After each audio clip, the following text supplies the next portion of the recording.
Yo, just so you know that this will be the Dune Part 1 review. So if you want to see our Dune Part 2 review and our spoiler-filled review, whichever one you want to see, you can look at the description below or look at the end of the video to select which one you want to see instead.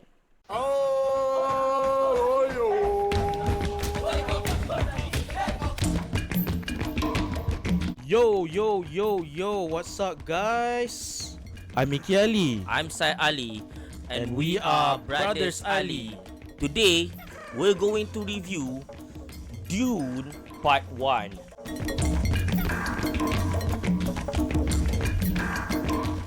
So yeah, Initially, back in 2021, when we got the free ticket for the premiere, we're like,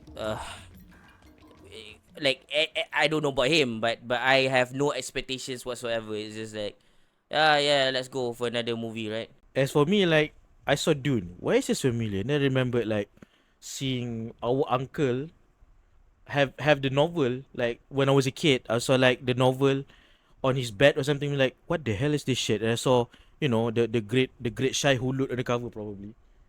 So Yeah, yeah. I heard about it before, I guess, but what I mean is I have no expectation if it's gonna be this good this time, because like back then it existed, but unlike Star Wars, it didn't become a thing, and there must be a reason for something that supposedly inspires Star Wars itself. Yeah. You kind of wanna, if they make a movie or they successfully make anything whatsoever, you're gonna know about it. Like when they made the Hobbit cartoons, special. the newer generation don't know that it existed. Like when first time people are exposed to the Hobbit when they release the Hobbit, that is like way after Lord of the Rings movies, right? Yeah. So it's for good reason. If you look at the cartoons now, they look at the bad, like those really bad Legend of Zelda games. The The first one. Philip CDI games. Oh God, god, yeah. that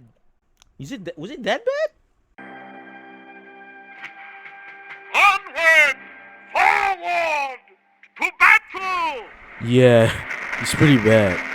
Scurvy dwarves! Heaving dwarves! Kill them! Chop them! Take their heads! Kill the men! Kill the elves! No, it doesn't look that bad, but it's going, in that direction. Okay, alright. Gee, it sure is boring around here.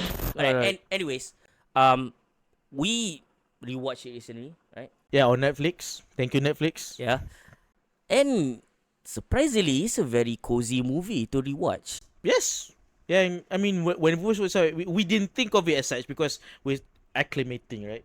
Yeah. To the very harsh desert of Arrakis, like all that shit. But as we rewatch it, it's like, you're right, it was very, very, very cozy. Yeah, because it says it's like a setup movie, but you just like getting to know. It's like an icebreaker for us. Yeah. Speaking of setup, I like the way how they set up the movie, like from the get go. You don't really like show the family, right? The House Atreides leaders, especially Leto Atreides, played by Oscar Isaac, and he looks handsome as usual. Maybe Ooh, that- more handsome than ever with like. That freaking beard, man. His beard game is Oh, on God. lock, man. He's so gorgeous. God dang. But anyways, so Moon Knight is over there, and they tell like the decree that House Atreides is to be the next steward of the planet Arrakis, right? So right after that, which I think is a little bit redundant, but it kind of set the timeline, which is like supposed to be.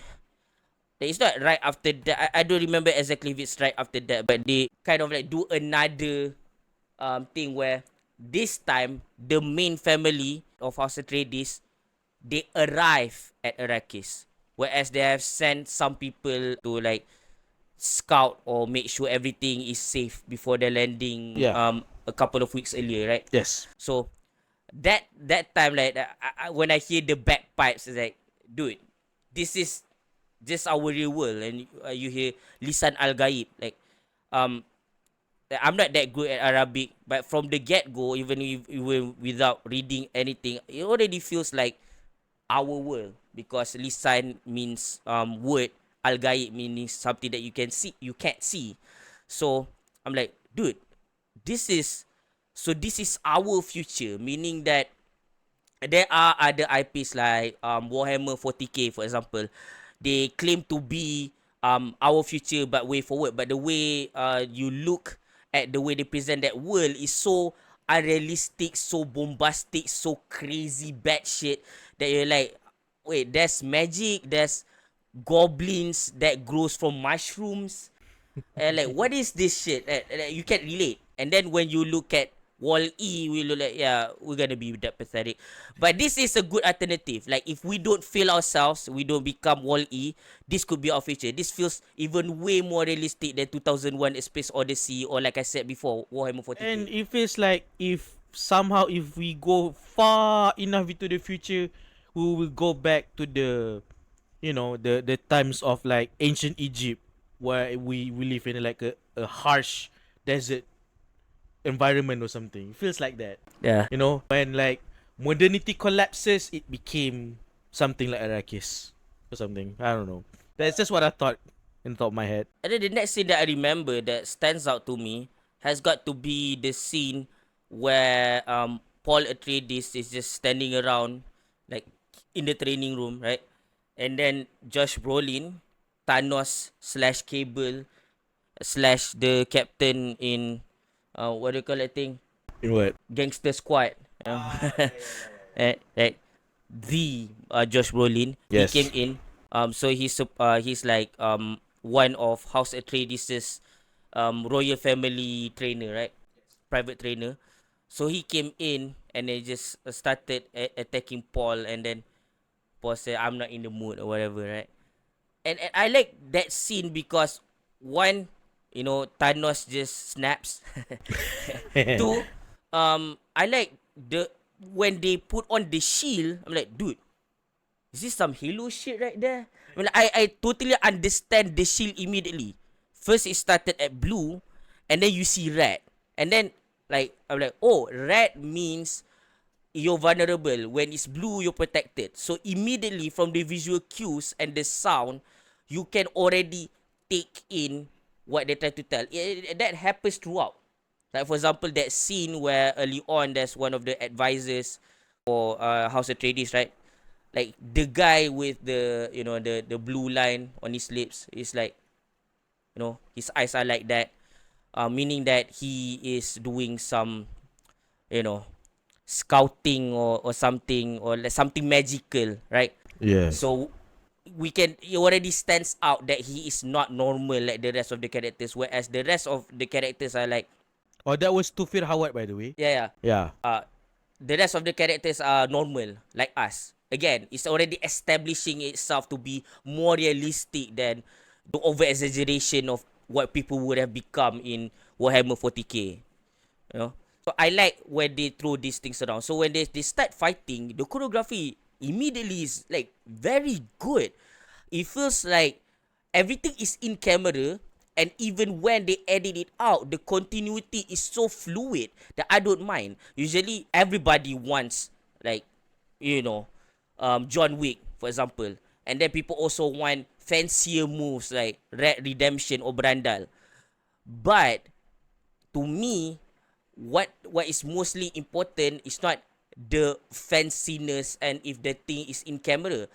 It's that when the things happen, it's kind of enjoyable in its own way. So surprisingly, movies like I heard people talking about Mike Kilau, right? There are shaky cams, but there are actual choreography. Even like the movies from Gangster, for example, you can kind of see the different fighting styles of the different people, and even though there are shaky cams in there too, and there are continuity problems over there, it's still very much enjoyable, somewhat. Yeah. So yeah, that's the kind of thing that I'm looking for in my fighting scenes, especially melee. And this one is like, I think, one of the best, if not the best. Other than that, I also like the casting. right? Most of them are great. Like for example, Jason Momoa, of which I thought was his brother before, but upon watching it again, he's just like one of the enforcers or something like that, like one of the And kind of like a confidant to the main character of Paul Atreides. You know, yeah. like And you can feel their, yeah, you can say brotherly love. It feels like that. And when Paul Atreides talk, Spoiler alert. Spoiler alert. Spoiler alert. right away, it feels like a premonition of sorts. It doesn't feel like it's a normal like pointless scene, because there's no such thing. There's no fluff in Dune. There are slow scenes, yes, but they're all building up towards something. So when you see other characters like Dr. Yue, for example, okay, this is another thing that the movie does as well. So when Dr. Yue is trying to say something about the family, right? By the way, he's the personal doctor for the family or something. I think so, yeah. Yeah. Um, and when he wants to comment on them, he speaks Mandarin. Yeah, apparently Mandarin is still a thing in the far future. Yeah, that's the thing. Kudos. Like, come on, it's the second most used language in the world right now. So if English is a thing, like, I No, don't no, think I'm Mandarin surprised will it's still fall. a thing because it's 10,000s of years, like Yeah, again, English also survived 10,000 of years. The yeah, second the most used language, why would is it like not you survive, know, yeah, right? yeah, yeah, If yeah, you yeah, think yeah, about it that way, yeah, yeah, yeah, it's yeah. not like the 100th most used. It's the second most used language. But anyways, in this movie, it established also that um all of these languages exist, and then other people understand different things. They don't know every single language. So when people want to say mean comments, or people want to keep things secretive in the crowd, they speak in these different languages. And what's also established is that I think somehow Paul understands what he's saying. And it shows that there are the scenes where there are whispers and words that are kind of alien to us, which his mother speaks to him also, and it's established there that Paul is very multilingual. I think it's an important arsenal for this main character, and I think they present it in a very subtle way. Oh, speaking of Paul, Timothy Chalamet, I'm like, dude, Chalamet. Chalamet, Timothy Chalamet, this former YouTuber here, Yeah. I'm like, I don't know. I mean, around this time, he's already everywhere.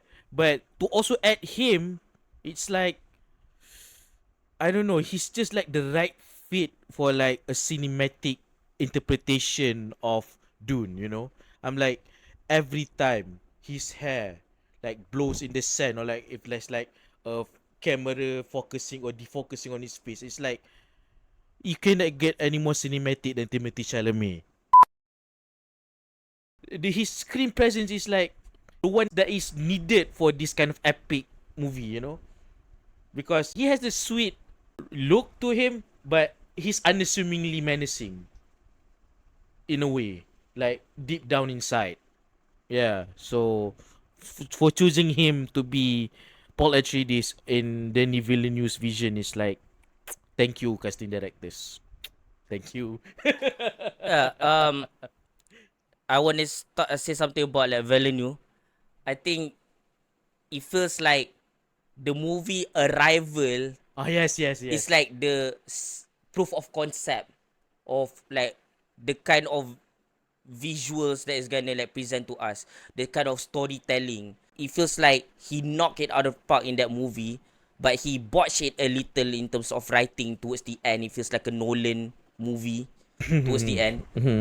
But for the most part, the movie feel very foreign, yet at the same time familiar, because that movie is talking about what if alien comes, and the way they present it, the aliens are a little bit calmer than usually how they are represented in other IPs, right? Yeah. And what I like about a Villeneuve picture is that the casting is not gonna be necessarily the people that everyone loves all the time.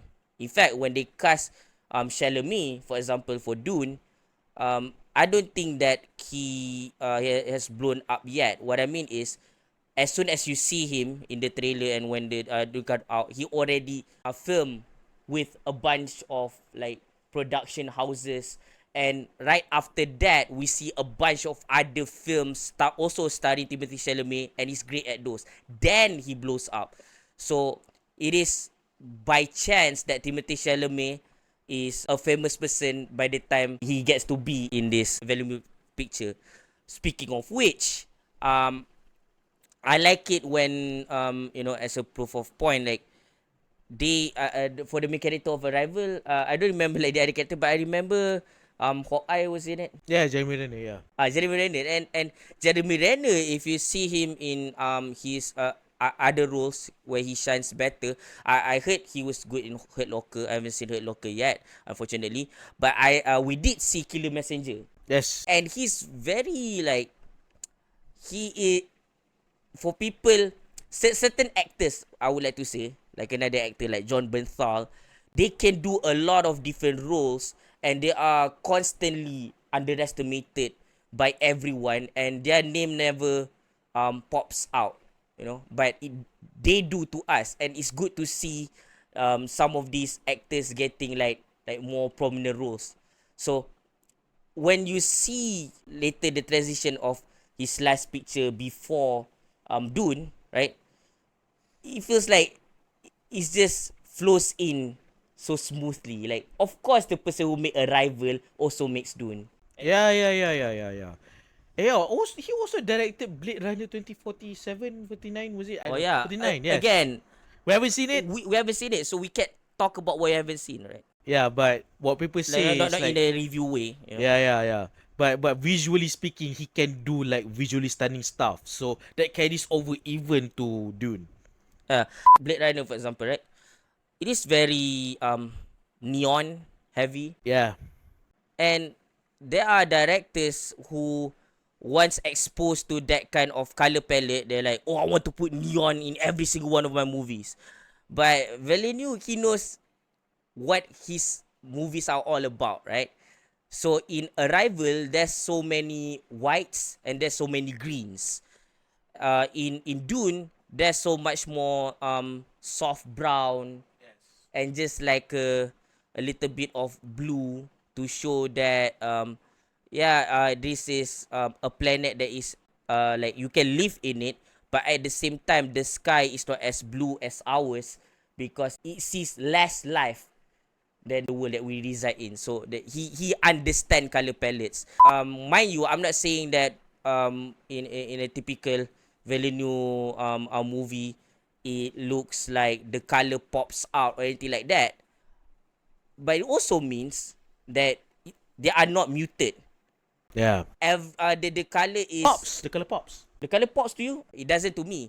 But It pops in a way that it's muted because the what he's going for is to muted. you it feels muted. Because what he's going for is muted, it pops up to me. Okay. Yeah, I don't know how to say. That's a different take. But my take is he does it competently enough that it doesn't bother me in any way. It just feels like I can just get into whatever movie that I'm seeing from him. From him. Okay, back to actors. Stellan Skarsgård, man, as freaking not Jabba the Hutt, Baron Vladimir Harkonnen. I'm like, he's the perfect guy to play a slimy foreign bad guy thing. Like, because I don't know, maybe it's the way he speaks. It just works with like the sliminess of the character, and the character is literally slimy. I'm like, this guy is like, he can be like a kick-ass revolutionary in Andor. Yeah. He sounds like he does, like upon rewatching it on Netflix and we watch Andor, he sounds like as intimidating as his character in Andor. And he can be as serious and stern and stoic-ish as Dr. Henry Selvig. This dude is like, man, I mean, you know what? There's like one or two people that I want to narrate my life story, okay? Maybe Morgan Freeman, or maybe right now my top choice would be Stellan Skarsgård. because the way he speaks, it's like very, I don't know, very just Intimidating. intimidating and yet sexy. You know, Sexy. it's an understated kind of okay. sexy, understated kind of sexy. He likes the slime. Yeah, you know, It does something for the this sticky, guy. you know. The sticky icky. But yeah, it's just the casting of him as a slimy character as Venom Harkonnen is like also another genius work from the casting director. So yeah, I cannot like praise enough the casting director. And the Stars Guards are so elite, like the Baldwins or something, that I can't remember for the sake of for the life of me his name always. Which Stars Guard is it this time, right? Stellan So is the father, yeah, the yeah, oldest. I know. You keep saying that, and I will forget. No, I know who is the father, but I won't remember the name. Oh god. I just won't. All right. That's not how I'm built. So how I remember this guy, and I think I'm the only one in the world who calls him Selvig. Every time I see him, it's like, is that Selvig? This is Selvig. And if in case you don't know, is the like the astrophysicist in the Thor franchise. For the at least for the first and second movie, I don't think he appears for Ragnarok onwards. He appears briefly in Alright, Love and alright, Thunder. alright. Love and Thunder he appears briefly. Yeah. I think Selvig never disappoints, and yeah, I'm glad to see him here, especially as a villain. Dave Bautista, for me, at first he kind of feels like kind of one note and very, one dimensional and just an angry guy. But as you see the movie moving along and you see how the Harkonnens operate, you can kind of see the savagery and the, in a sense, the directness of the Harkonnens approach. They just take what they want. It feels like kind of the Zergs in the world of StarCraft, right? So in that sense, what he's going for, Dave Bautista's depiction of the character Raben, Glossu Raben of the Harkonnen family, right? He is kind of like a character that is supposed to represent the typical Harkonnen forces. Yeah, especially the Saudakar. And dude, the Saudakar, the intro is like, oh my god. Like, you see straight up, they show up top, there are like a bunch of people upside down that have been slaughtered with their blood flowing. Hey, they feel kind of like Uruk-hai, don't they? Yeah. Yeah, but they're not ugly with how they look. They're ugly in how they act. Yes, yes. So you straight up see the blood flow, and then they do this like, like on their forehead, and those are the blood of the people they sacrifice. They straight up saying like, these sacrifices will make you stronger. So these people straight up believe in human sacrifices. So you're like, okay, you don't want to mess with these people. They're messed up in the head. And it also shows how the Harkonnens don't really value life. They just value conquest and whatever is necessary for said conquest. Alright, bro. And then Shiga though. Oh god. Stilgar. Stilgar. Played by Javier Bardem, my man. He's like, I mean, for the most part, this movie is very, very, very serious. And then the Stilgar, like, God, you fanboy wing. Go ahead. I'll just observe and add on if I need to. Alright, you know that scene, right? So when first Duncan Idaho, the character says like a brother to Paul. Played by Jason Momoa. Yeah, right. He came in after House Atreides have arrived. The main family have arrived because he's the scout that was sent Yes. to get with the people of the Fremen, right? Yeah. The people that is native to Arrakis. So I spoiled too much of the story and lore from this point forward. So I'm gonna move this bit to the spoiler review instead and explain the events leading to Stilgar's antics as vaguely as possible in its place. So after spending time with the Fremens, Duncan revealed the details of his findings about their hidden colony of Siches and their fighting prowess to everyone in attendance at the meeting room. After the briefing, Leto then let Stilgar in. Okay, continue, Sai. And Stilgar like straight up spit on the table. He then expressed his desire to be fair to the Fremens and let them live their lives if they let House Atreides do spice harvesting in peace. and And during our like screening of the movie, everyone was like laughing the asses off, man. Like like the man, delivery of that spit, man. I like that scene. And then Aquaman himself, he does the same, and it's like, oh, we really respect the gift that you have given us. And it's like, man, there's more to that scene that we will talk about later. Yeah. In our spoiler review. But anyways, Javier Bardem, he is a guy of many talents. Like, I seen, but unfortunately, I haven't seen much of him. But I did see some of the trailers of like Little Mermaid, and it is very meh. Like, he's just there. But I've seen as Anton Chigurh in the movie No Country for Old Men. Like, I mean, he's so menacing, right? I mean, he's a criminal. Have you seen that hair? Oh my god, how dare you? That's the thing too. Like, he's able to rock the really ugly hair while still stay being menacing. Yeah. There's another scene that I want to talk about. Early on in the movie, actually, there is a scene where Paul is just eating with his mother, right? So his mother is like, if you want the water, take it from me, right? Yes. So he says, bring me the water. So like that, in like a weird voice. And it's like, dude, is this the Force? Like, straight up. I'm not trying to say spoilers here. It feels like the Force, straight up. Yeah.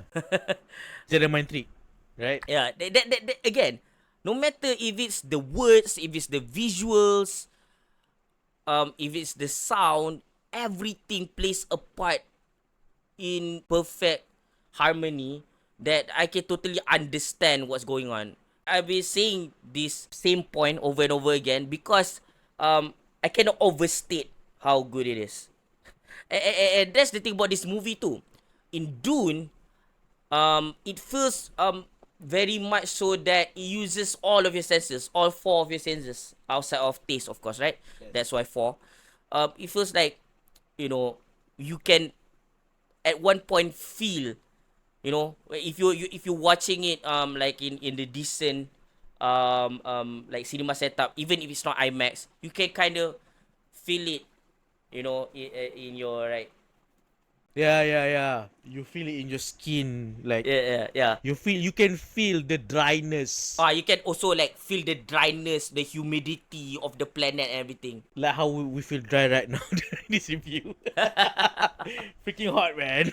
When like you can see the dreadfulness of everything, and sometimes you can even smell the different liquids and moisture and the gases that's like the freaking slime from. Oh fuck. yeah. It may stimulate him somewhat, but in more ways than one. Yeah. yes. So yes. it's not it's not mutually exclusive, You can discuss him and also arouse him. So you want to talk about the technologies, man? Oh yeah. The technologies. I know Endor is way after. This is a pseudo review for Endor.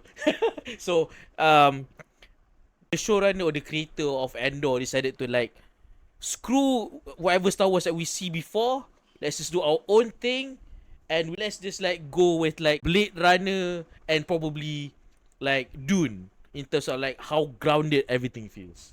In Endor, it feels like the planets and whatever they feel lived in. It feels like they've been there and living in a shithole for so long. And in Dune, you feel like they have all this advanced technology, but they're living in a harsh shithole for so long. And then instead of making these like fancy gizmos, it feels like in the far future, our technology that we have that is primitive is already good enough to be used in a slightly advanced way to make it more efficient instead of like making it like just fancy for fancy reason. So, like for example, the steel suit. Oh god. The steel suit is a freaking cool technology where they just recycle your sweat and turn it into like Sweat and all your liquid. all your bodily fluids, and you turn it into something you can drink to survive the harsh weather. That's very cool. And it's also like it's established in the movie that they're not supposed to taste good. That's what we say when you know what, all your five senses you can kind somewhat taste how good and how not good the drink they have to drink from the suit is. And it's like it feels like the perfected and more agreeable version of the suit from Iron Man 2, where he pees in the suit in the party and it says you can drink that water. So in that it's a little bit more fantastical in Iron Man 2 because it's just like whatever he drinks, if it's alcohol or water, is gonna taste like normal water. Where in Dune, it's kind of more realistic and grounded because they describe it like it is still disgusting. It's more like so you survive throughout the day without having to straight up drink piss like Bear Grylls. You know? I'm getting low on water. And the only thing I can do is to drink my own pee. And this is something I've never done before. And I'm expecting it to be pretty horrible. But I need to keep those fluids going in. It may seem disgusting, but your own urine is safe to drink.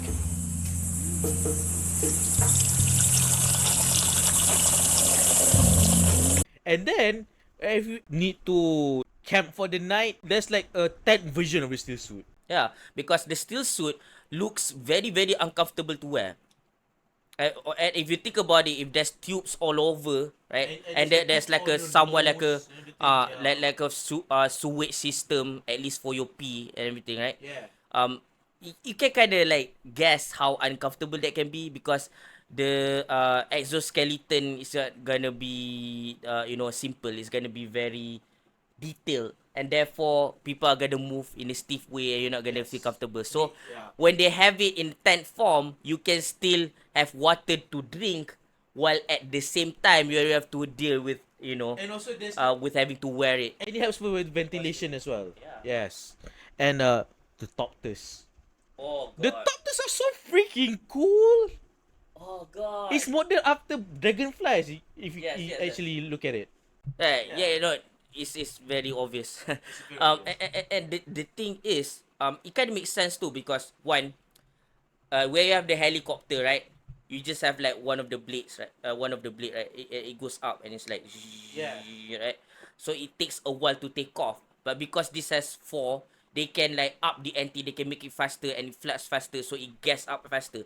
And in case you want to go down fast, you can deactivate all of that and you can just dive. Yeah, the flaps, and you can just dive down. And it's like, dude, why didn't we think of that? And the thing is, it makes sense. It makes sense. The suit makes sense. The tent makes sense. The copter makes sense.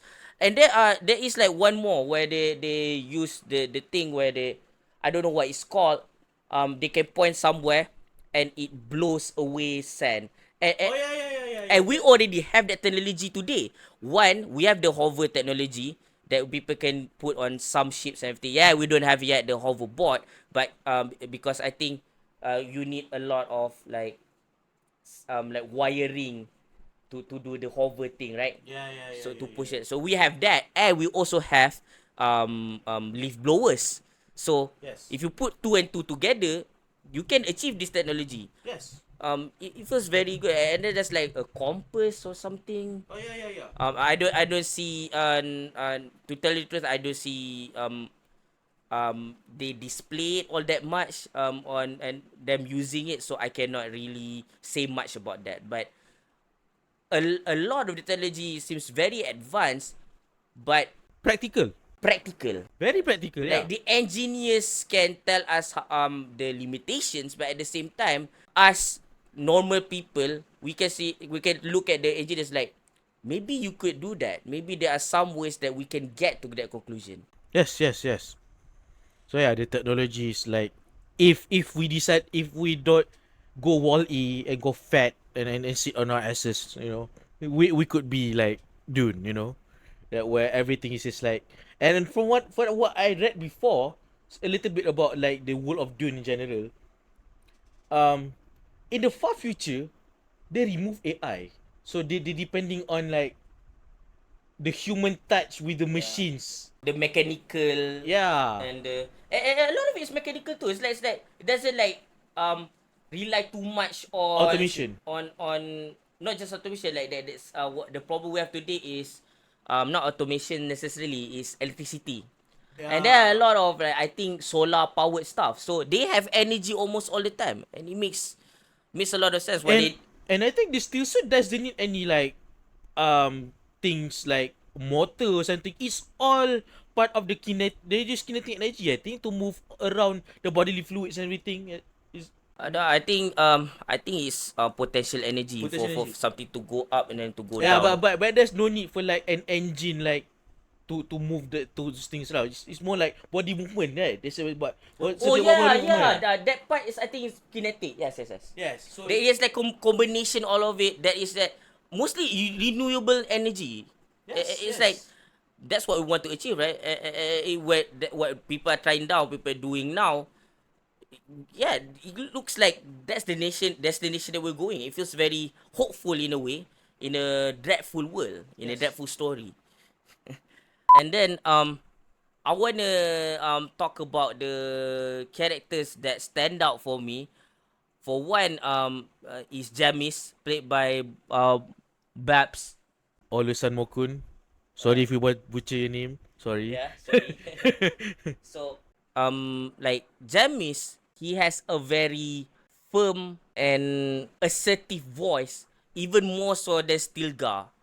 And you can look in his eyes, it feels very familiar, and I like that. What I don't like is Zendaya.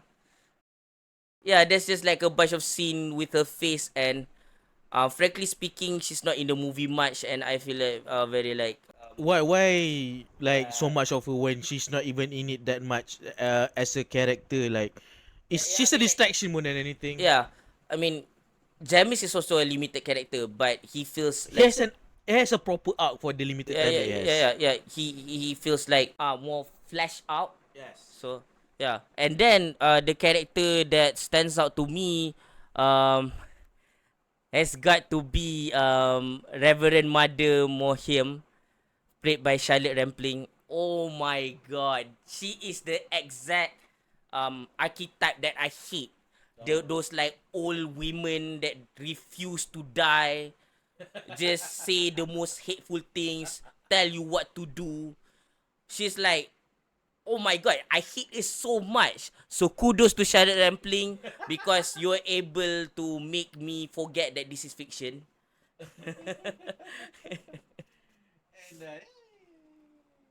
This is really good, man. After I watched Dune, even back in 2021, I felt very hopeful, and in fact, I was like, dude, I was very much in love with the whole thing. I mean, it's such a contrast, because when I saw the trailers, which turns out to be a lie, because some of the like scenes are from Dune Part 2, which we're gonna talk about, right? But the thing is, it looks like Timothée Chalamet looks like a total brat. It feels like a Draco Malfoy, King Joffrey archetype from the looks of it. He looks like that, and when you see the movie, it's like a terrible kid, but he's somewhat a bit spoiled, and he has a natural caveat that comes with that.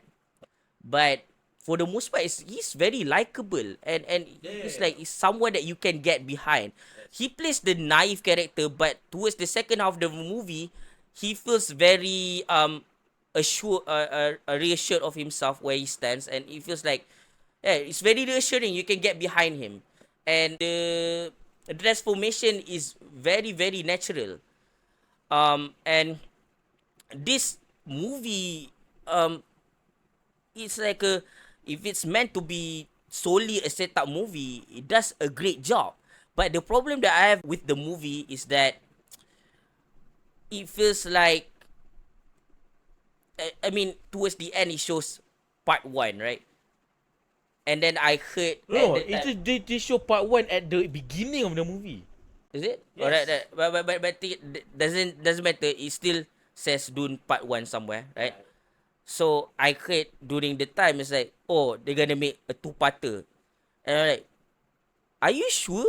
It feels like they don't tell enough. It doesn't feel like half a movie. It feels like 1/4 of a movie. If anything, if there's a problem with the movie somehow, it's that. Dude, the movie is perfect. I've been waiting for years. I fell in love with Timothée Chalamet, and I kiss him every now and then at night. You mean you've been waiting for the second movie for years, right? Because you didn't know you wanted part 1. Oh yeah. That's what I meant. Yeah, I that's what I meant to say. Yeah, part 2. So, oh god, it was, it was so good. It's like, especially during this time, we have episode 8 of Star Wars or something. 2021, I don't remember timeline, but Star Wars have been really bad and it's really shit. Actually, there's no Star Wars film or TV show came in 2021. The last film to come out was Episode 9, which is in 2019. But hey, the point stands. Star Wars sucks. So, And it takes like a novel that probably inspired Star Wars on top of course Flash Gordon, right? Because those are some of the inspirations, right? Yeah. It takes this older IP to teach Star Wars a lesson, and I'll be like, it didn't escape my mind even for a second. Like after that, like straight up 10 out of 10, no flaws at all for me as a setup movie. and this movie is like, I mean, we are late to most fandoms, and since I think I know Dune has like all these previous interpretations, whatever, but because we never seen those, and this is our introduction to Dune, I'm like, yeah, we're in it. We're gonna try to be in the fandom. This is a starting of us being part of something. You know, this is the movie for it, and but yeah, it still kind of fell short in terms of like, you already told me it's part 1 in the promotional materials. It doesn't tell you that it's a part 1. So when I watch this, it feels like, oh god, I need part 2 right now. So that because of that, I have to give it 9 out of 10. Alright, so yeah, 9 out of 10 for me, perfect 10 for him. So Alright, see ya. see ya, peace out. Yo, this is the Dune Part 1 review. In case this is not the video that you want, we also have recorded and released Dune Part 2 review. And on this side is the Dune Part 1 and 2 full spoilers review. You can go over there and come back here according to what you wanted to see.